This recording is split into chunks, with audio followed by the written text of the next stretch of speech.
Jeremy Corbyn was today facing a fresh challenge from his party over his stance on Brexit in the wake of chaotic scenes at the Lewisham East election over the weekend. Miriam Mirwitch, chair of the 100,000-strong Young Labour organisation, demanded that the party back a second Brexit referendum and for members to vote on the issue at its autumn conference.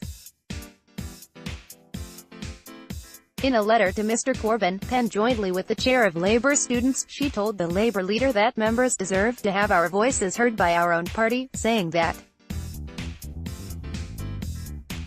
three-quarters of members believe in having a vote on the government's Brexit deal. Mr Corbyn is not backing a second referendum and has been accused of moving Labour towards a hard Brexit.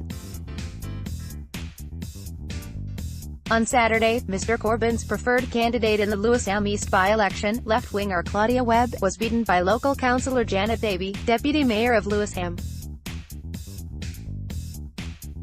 Ms Davey vowed to fight against a hard Brexit and remain in the single market, putting her at odds with Mr Corbyn. The selection process had descended into chaos earlier on Saturday morning when it emerged that Labour officials were considering banning Momentum-backed candidate Sakina Sheikh from standing. Labour's national ruling body chair Jenny Formby and committee member Jim Kennedy investigated last-minute claims that the 28-year-old had campaigned against Labour with the Take Back the City organisation in the 2017 election. Members met at 9:30 a.m. to vote, but at around 10:30 a.m. they learnt that Ms Sheikh was going to be allowed to stand. Ms Davey took 288 votes, Ms Sheikh 135 and Ms Webb 35. A by-election to succeed Heidi Alexander, who has quit to work at City Hall, is due to be held on June 14.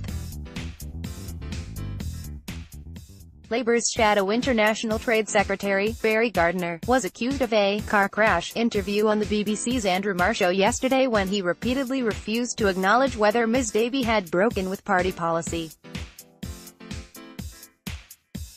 Meanwhile, Young Labour's committee members contradicted Ms Mirwitch with their own statement.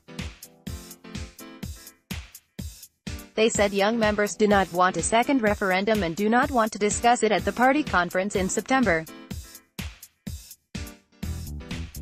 Kate Proctor's